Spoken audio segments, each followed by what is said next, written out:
Hi అండి అందరికీ. ఈరోజు మా ఇంట్లో ఇడ్లీ చేస్తున్నాను. ఇడ్లీకి చట్నీ, పల్లీల చట్నీ చేస్తున్నానండి. దాంట్లో కొద్దిగా కొబ్బరి కూడా యాడ్ చేశాను. ఇడ్లీ బ్యాటర్ అండి. ఎంత బాగా వచ్చింది, ఎంత మంచిగా పొంగిందండి ఇడ్లీ. ఇలా పొంగితే ఇడ్లీ స్మూత్గా స్పాంజ్లా వస్తుందండి.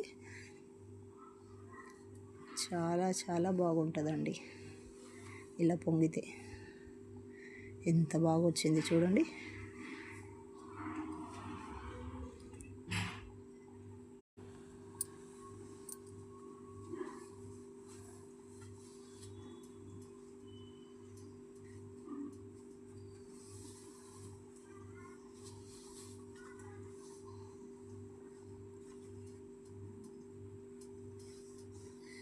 ఇడ్లీ ప్లేట్లో వేసుకున్నాక కొద్దిగా అటు ఇటు కలిపి వేసేయాలండి.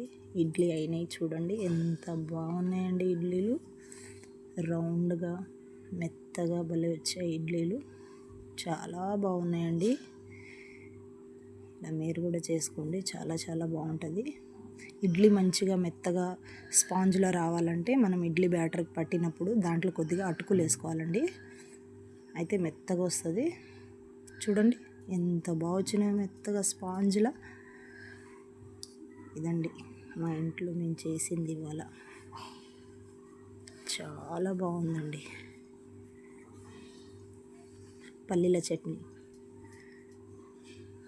కొబ్బరి కూడా